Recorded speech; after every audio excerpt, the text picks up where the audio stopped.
Okay, so today we have verses 8, 9, 10, and 11 of chapter 12, the Bhakti Yoga of the Bhagavad Gita lined up.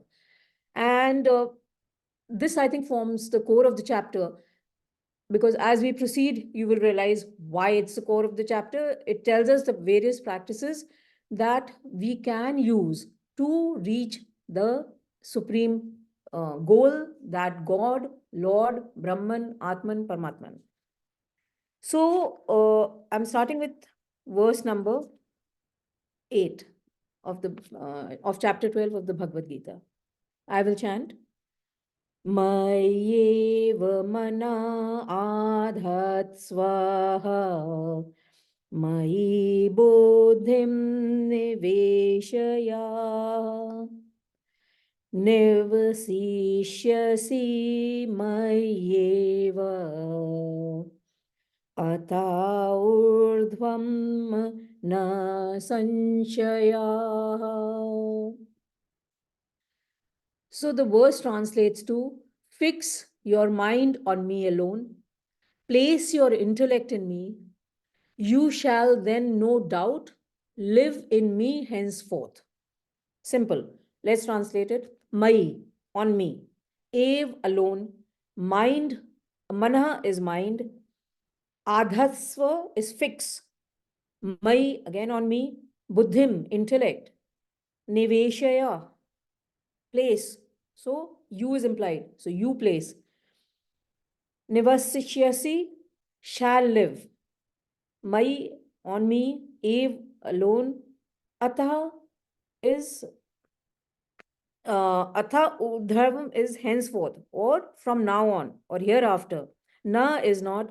Sanshaya is without, is doubt, right? So Sanshaya is always doubt, Asanshaya is without doubt. So here the verse is translating to fix your mind on me alone, place your intellect in me, you shall then no doubt live in me henceforth, right? So let's chant it together. मय्येव मना आधत्स्वाहा मयि बुद्धिं निवेशयाः निवशिष्यसि मयेव अथा ऊर्ध्वं न संशयाः. So now these verses, the ones that we have lined up for today, 8, 9, 10, and 11, are actually talking about 4 alternative methods to reach God. So each verse is presenting a method to reach God. And we start with the decreasing order of superiority. Okay, so the best method is presented to us first. So this verse is talking about the best method, and that is the method of direct meditation, the ultimate spiritual practice. So see, when we are talking about the 4 methods, the Lord is addressing the 4 kinds of people, broadly the 4 kinds of people that are seeking God. Okay. And just now in this verse, he is addressing category A of seekers, the best of the seekers. Now, what is the best category of seekers? A person who has their vasanas under control. So the best category of seekers is those which have very few vasanas left. Let's say somewhere up to 20%, 80% or 90% of their vasanas have been taken care of. So they are able to concentrate, meditate, think of that Paramatman in and through all that they are doing in the day, all their actions, all their thoughts, all their activities. So such a seeker who has very less vasanas has purified himself or herself through the various practices of karma yoga, bhakti yoga, and jnana yoga that we have been talking about from chapter 3 onwards. To him, the Lord, to him or her, the Lord is saying, in me alone bring your mind to me. Or we are talking about direct meditation. Now, it's difficult for the mind to comprehend or concentrate or to focus on anything without gunas, which Krishna has already told to us in the verses that we recap, that when you do not have a manifestation, you find it difficult to meditate on something, right? And what do we do in meditation? Because we find it difficult to meditate on a, without a form. So when you say, okay, meditate on that imperishable, omnipresent, omniscient, unmanifest Brahman, you don't know what to think of. So normally what we do is that we either think of a mantra or a symbol and we start chanting them, or even you look at the tip of a candle or a diya and you focus your attention onto that. And gradually, when you are, let's say we take the word om and we keep chanting it, om, om, om, so we start meditate, we are trying to focus on that symbol om, and through that om we are trying to reach the unknown, that Brahman, which Om is being signified for us by that. So, like someone can have a cross, you can have the crescent moon, anything you can have to focus your thoughts, right? Ultimately, that symbol, that mantra, or whatever it is, will actually vanish, will become silent. It'll go away. And then in that silence, Brahman will reveal. And we had covered this practice in detail in chapter 6, that of Dhyan Yoga, where we had talked about, you know, all the prerequisites, the state of a mind, the physical state, what we should be thinking of, all that was covered in detail. So I'm not going into that, but all those practices of the Dhyan Yoga come into place, are, here, applied here. So Krishna is saying that without doubt, when we meditate, when the seeker is meditating on God, he will reach God. And he's saying he will dwell within him, he'll live within him, right? So the essential prerequisite, even then, when we had talked of the qualities in chapter 6, that is a serene, calm, and composed mind.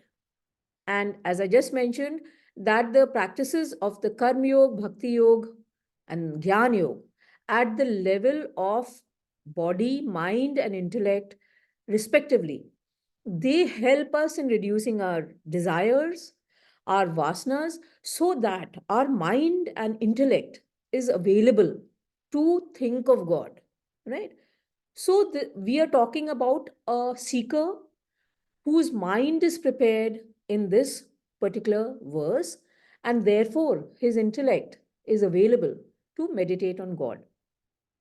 And therefore, he's able to focus single pointedly on that God, on that supreme reality. And ultimately, you may remember the pole vault example, right? Even that symbol or that the prop has to be left, and you take the leap of faith. Now, what is the pole vault example? For those of you forgotten, we know that pole vaulting is a sport where the bar that the athlete has to cross is many folds that athlete's height. And still, I mean, if you look at it, the height of the bar, and you look at the athlete, there's no way logically the person cannot cross over, right? So what does the athlete do? He runs towards the bar with a pole in his hand, right?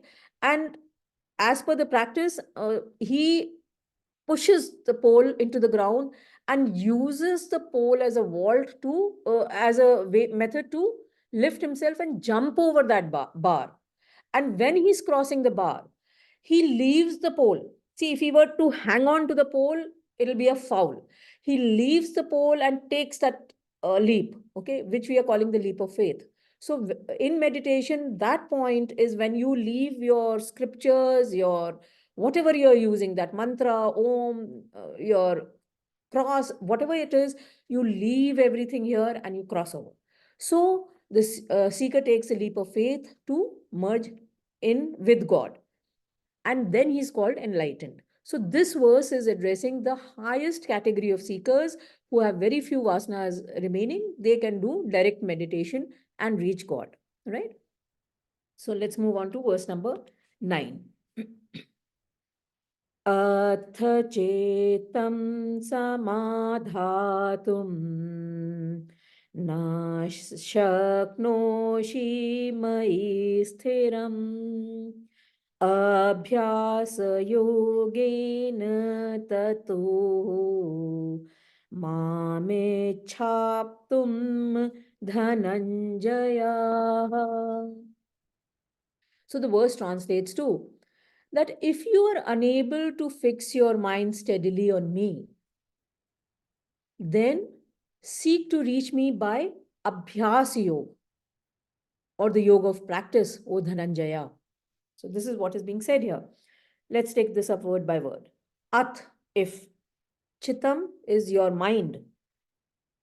Samadhatum, fix, or to fix. Na, not. Shaknoshi, you are able. Mai, on me. Sthiram is steadily, without wavering, steadily. Abhyas yogain, abhyas is practice, yoga is yoga, union with the self. So through abhyas, yoga, or the yoga of practice, as we are translating it to English. Tataha is then mam, me, ichha, desire, seek, apatam, to reach. Dhananjay is a name for Arjun here, which means winner of wealth. Okay. So the verse translates to, if you are unable to fix your mind steadily on me, then seek to reach me by Abhyas Yoga, O Dhananjaya. So let's chant it together.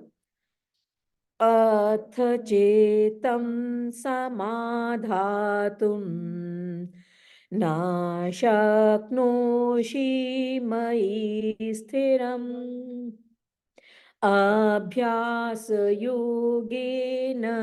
ततो मामेच्छाप्तुं Dhananjaya.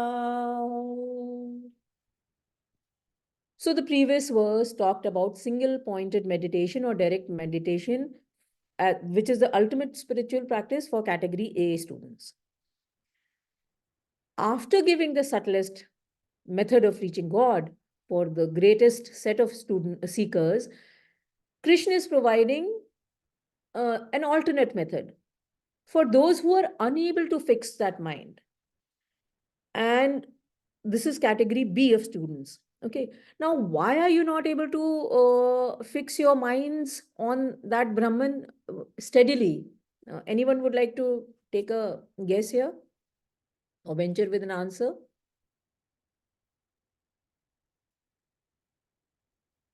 No one? What is it that, that prevents us from concentrating on anything, actually? Distractions. Why are distractions there? Distractions. Yeah. So why are distractions there? Going on in life. Absolutely. So that single pointed focus is missing because our attention is wavering, right? Attention is wavering. Why? Attention is wavering. Why? Because emotions are playing a role in that. You have desires for other things, right? Yes. So, see, now we are coming. So, there are vasanas, there are desires. So, I'm sitting, let's say, I'm in the temple or I'm in my puja doing my puja, but I'm more worried, has the driver come on time? Has my husband reached office? There's something else going on in my mind, right? So, these are the category B students who have an unsteady mind. That means that unsteady mind is because of greater vasanas, direct relation, right? So now the vasanas, let's say, I'm just putting a ballpark figure. Bhagavad Gita is not saying 40%, but I'm making giving the percentages so that you are able to relate better to what we are talking about here, the kind of seekers we are talking about here. So now these category B seekers who are unable to fix their mind on God have more vasanas, more desires. Let's say 40%. Okay. So the previous set had only 20% vasana, so their mind was more available. At 40%, the availability of the mind decreases, and therefore we are unable to contemplate steadily on God. So, what the Lord is saying is that you do Abhyas Yoga, or the yoga of practice. Now, the yoga of practice is what? It's the firstly doing that meditation, trying to do that meditation. Okay. So, the discipline of persisting focus on God by repeatedly following the, what we did in verses 6, 7, and 8. And let me not hurry today. I will repeat so that, it settles what we are talking about with us. I'll repeat again. So, what did verse number 6 and 7 say? Those who worship me, renouncing all actions in me, regarding me as supreme, meditating on me with single pointed yoga. Right? So, that was verse number 6. 7 said that he becomes the deliverer. The Lord becomes the deliverer of such people. 8 said, fix your mind on me. What we just did, the method of direct meditation. Okay. So, fix your mind on me, your intellect on me, and then you will live in me. So the next category of students, category B, is seekers. He is saying that you do all these practices. The goal of reaching Brahman is maintained, right? Now, what happens? Let's see actually what happens. So we sit down in meditation, and after some time, we realize that though I'm saying Om, Om, Om, but my mind has started wandering, right? I am actually not thinking of Brahman or what that Om represents. I've started thinking of, oh, my seat is so uncomfortable. Oh, my hand has got a cramp. Mind is like that. Mind is chanchal. It will flit from topic to topic. What do we have to do? We have to tame it. We have to bring it back to the focus. So, what is governing the mind? The intellect is governing the mind. So, the intellect should be sharp and alert and observe the mind and see that the moment the mind is going off the track, okay, it brings it back. It's just like the horse, you give it a flick, that come back to the path. Okay, that's the purpose, that's the role of the intellect here. So the intellect must be sharp, alert to notice the wandering mind and bring it back to the point of focus. See, a lot of you have learned music or would have learned music. So when what is happening, you sit with a tanpura. I'm talking about vocal music, Hindustani. So the tanpura is playing one or two notes, sa, pa, sa, ma, maybe just sa. So what when we sit in riyaz, which is nothing but abhyas. So when we sit in abhyas or riyaz, what am I doing? I match my starting note. So I match the sa, and then I go up the notes. Okay, the 7 notes and the shrutis, the 22 variations. I do come back, and each time that I come to that note which the tanpura is playing, I ensure that I hit or I am matching the tanpura. Right? This is abhyas. So this is why abhyas is very, very important even to the accomplished musicians. So we come back to the same note. And this is abhyas. And that is exactly what we have to do when we are sitting for meditation. Now, the point is here is that our intellect has to be mature enough, has to be sharp enough, has to be alert enough to notice the mind and bring the mind back under its supervision. So the intellect must be riding the mind and not the other way around. So if our intellect is weak, the mind will take over. Okay. So I'm sitting in meditation, the seat is uncomfortable, you know. Now, okay, maybe I should make myself more comfortable, but the whole purpose is gone because as per, if you remember the Dhyan Yoga, we were told that when you sit for meditation, you should sit on a comfortable seat. So, though I'm digressing, but these are the kind of things, then the intellect, the mind has taken over. So I go around, look for a cushion, come back, and again start the meditation. But the point is that I have to now go back to my starting point and start again.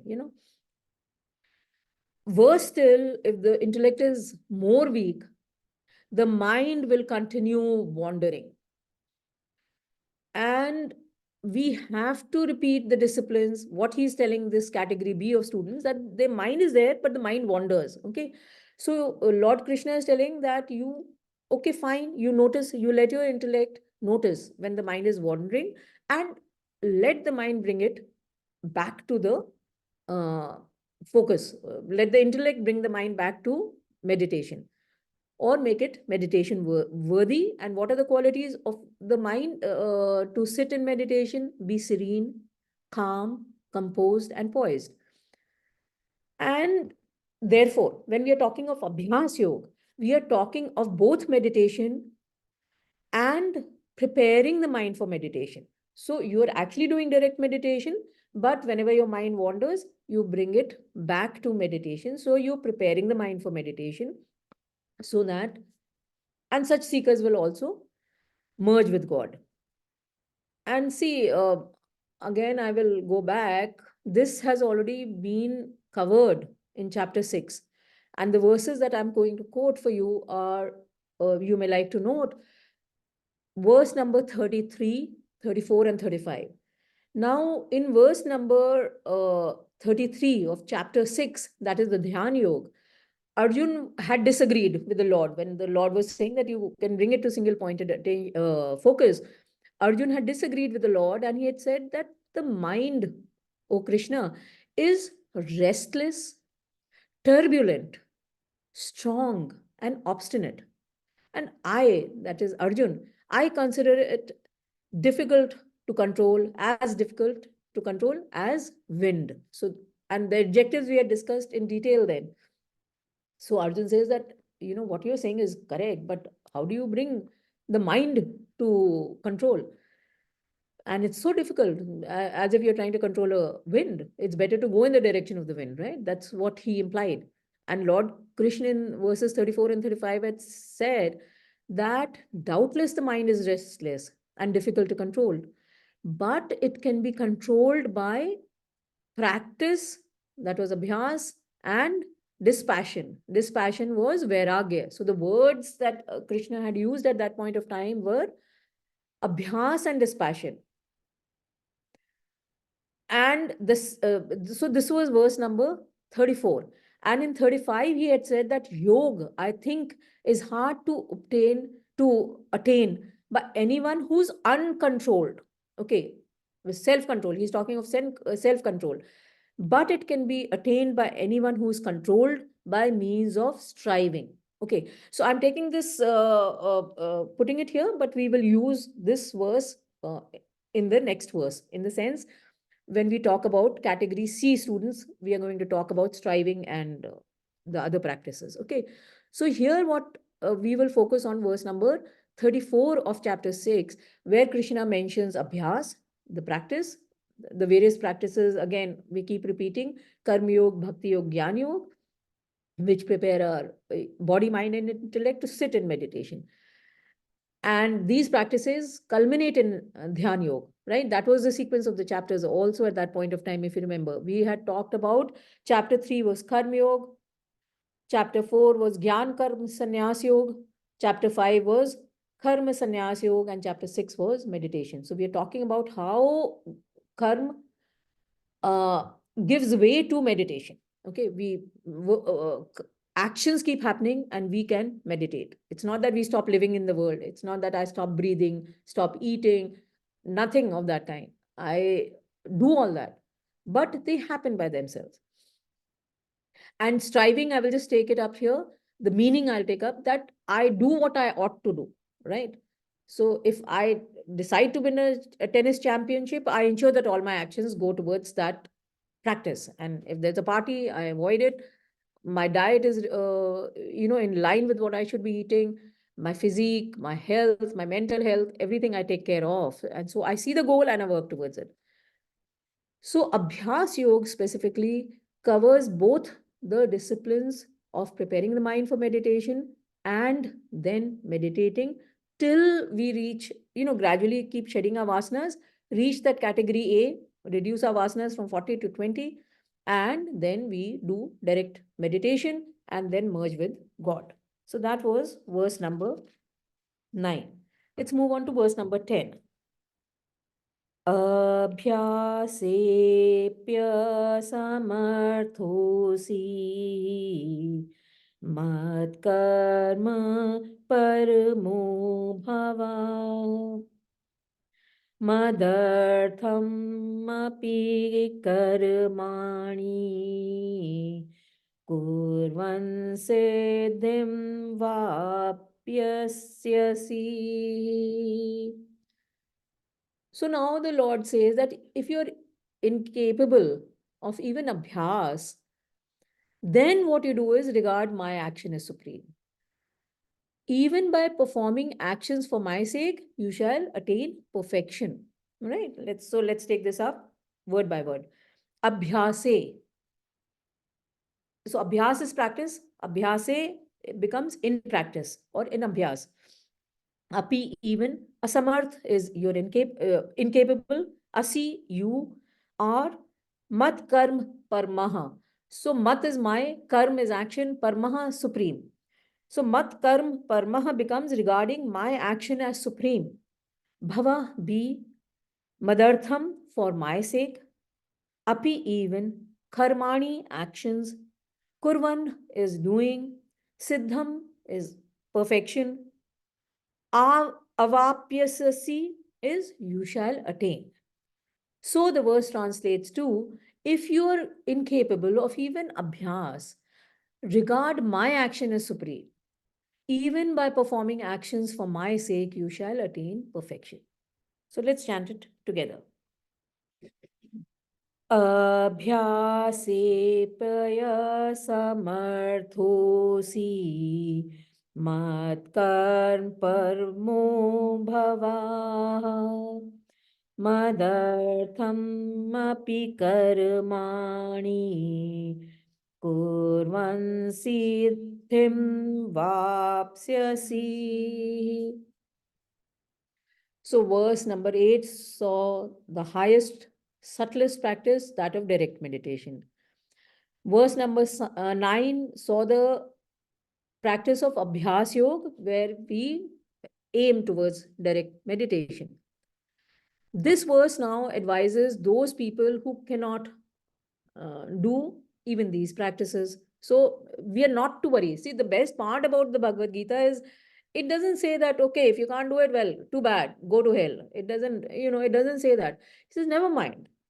If you cannot do Abhyas Yoga, that means what? Now, what is happening when you cannot do Abhyas Yoga? What is increasing in us? What is increasing, ladies? Vasanas, right? Vasanas are increasing us. So now we come to category C of students which have, let's say, 60% vasanas. I'm again repeating, Bhagavad Gita is not saying that what is the percentage. This is my interpretation. So please take it as such. The point I'm trying to bring out with this percentage is that as the number of vasanas increase, the pressure on our mind and intellect is so immense that it's unavailable for thinking or meditating or focusing on one thing, right? See, we have to now, I'll try to bring it out with a strange example. We all know of, there's this illness called color blindness or a red and green color blindness, where the person is not able to differentiate between red and green colors. Now, if I know that this person suffers from such this ailment, I will never ask that person for his view on colors, his or her view on colors.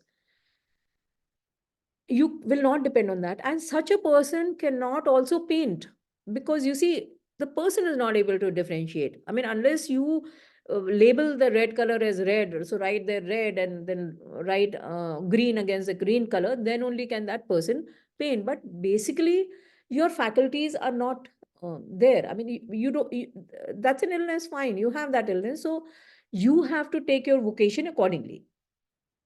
So when we translate this to our mind, or when now how this translates to the mind, that the mind is colorblind. That means it's not able to differentiate between what is a vasana or what is it that I should be doing and what is it that I should not be doing.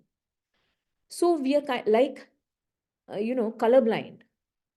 And therefore, meditation is really actually not a cup of tea, and we should not meditate because, in meditation, it'll not help us. And first, we have to train our mind to come under the aegis of the intellect, and we have to start controlling our senses.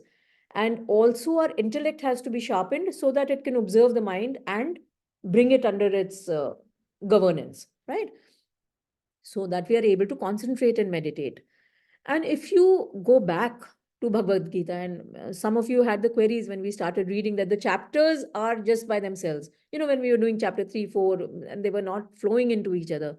Now the whole sequence is coming out. From chapter 3 onwards, the Bhagavad Gita has been guiding us in a structured manner on how to control our mind so that it becomes peaceful and serene, and it's able to focus on the self alone. And also, when we are doing chapter 6, you realize that meditation is 99% preparation. And actually, 1% of effort then goes into meditation because you've done that preparation. It's like uh, suppose there's a class 10 biology student, okay, and you are in the hospital waiting for an operation and the surgeon is not free. Will you tell that class 10 student to operate upon you? Never. You'd rather wait for the surgeon, even if it is for 2 days. That child, that student, that class 10 student is not qualified to operate upon you. There's 0% chance of success. It's only the grace of God which will take you through if the child operates upon you. So when we are so vasana filled, 60% vasanas is a lot of vasanas, that we are constantly thinking of the next activity. So I'm thinking, okay, just now I'm speaking here.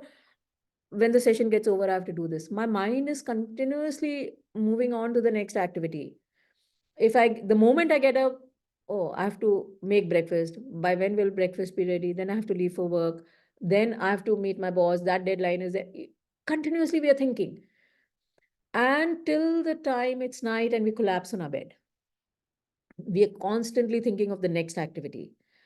So, what is happening? The vasanas have increased, and therefore we are running into the world, trying to fulfill our vasanas. And the mind is trying to keep pace with us in this world of objects. And therefore, there is no way that we can sit in meditation. The mind is wandering uncontrollably. So, please do not meditate. If you are in this state, please do not meditate. All that will happen is that you will start suppressing yourself and you will start feeling suffocated. And it'll become a problem for you. It'll become a mental illness for you. You'll go into depression. You cannot do it.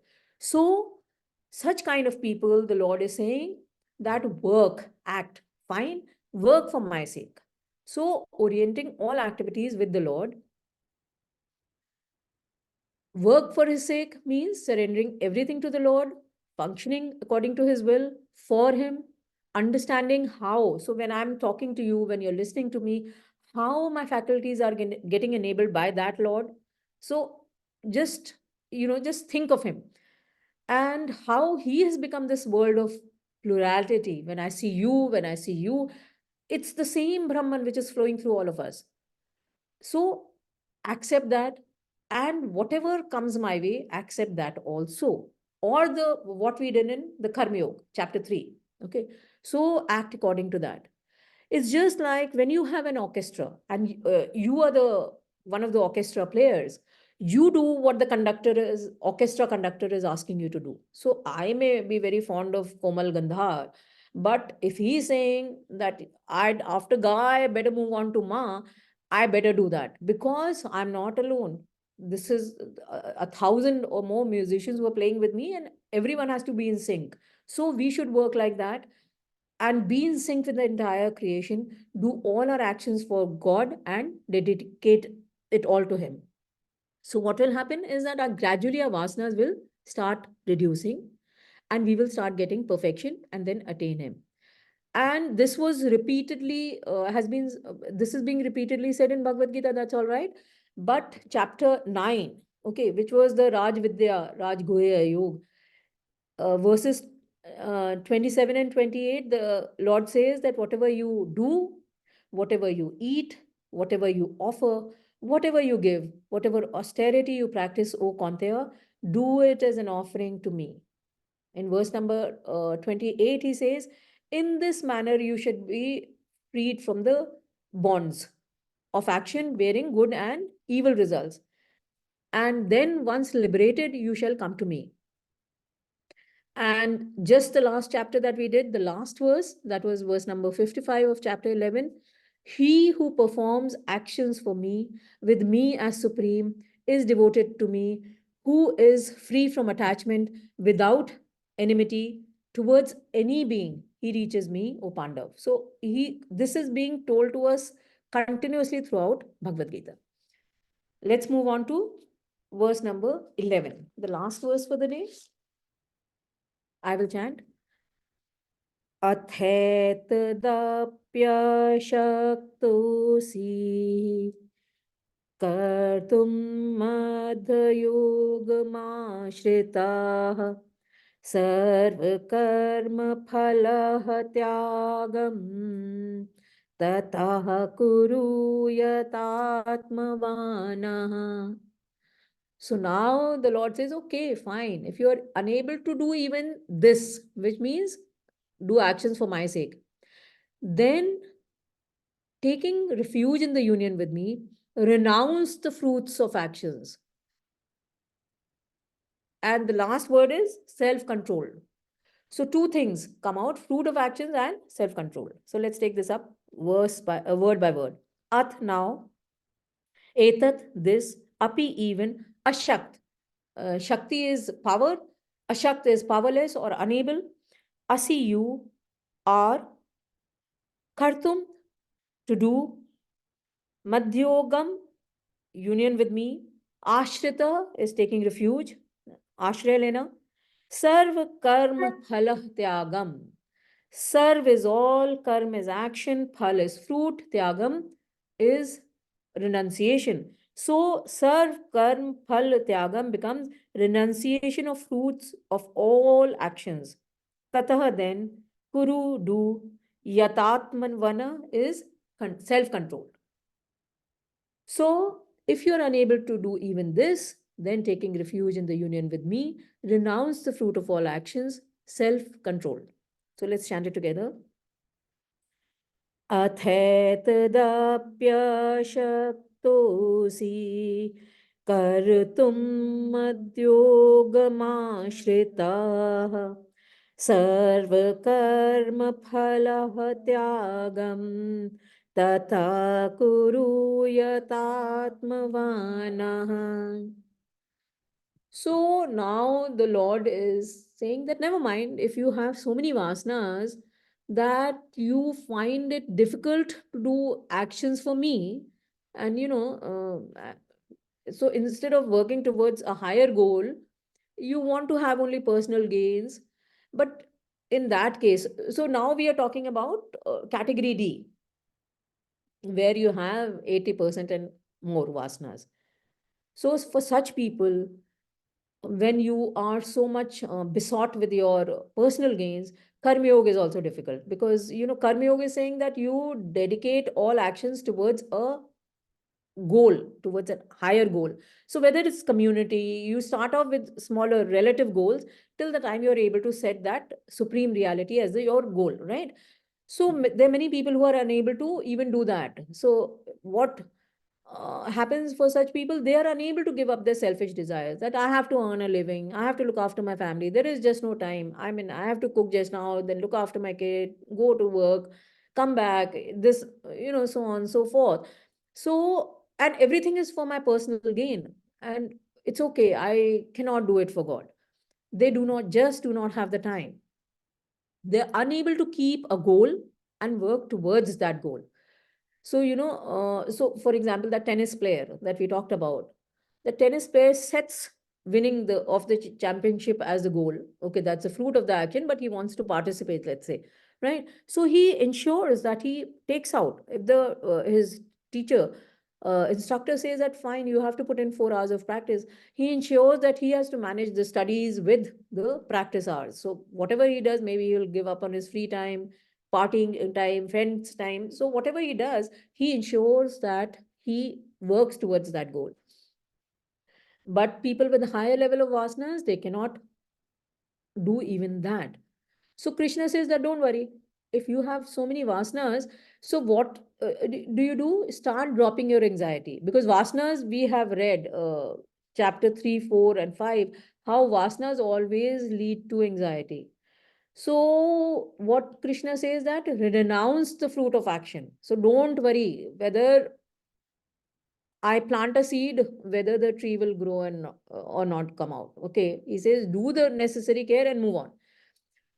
So just work, do your part. And the second thing he says, exercise self control. So don't indulge. So these are the two things that he's saying, telling, because this will lead to calming of our mind. Once the mind is calm, then we can actually talk about the next level. So reduce the vasanas from 80% to 60% through this. And once the mind is agitated, what happens is the incessant demand on the minds. Oh, the phone rang. Okay, a message came. What was it? We are continuously taking inputs from the world. And they are indiscriminate sensual indulgences that we are performing, both at the physical level and at the mental level. And, we submit to likes and dislikes at the mental level. So just try to practice self control here. So self control, that means I eat chocolate and I say, wow, that was nice, maybe I should have another one.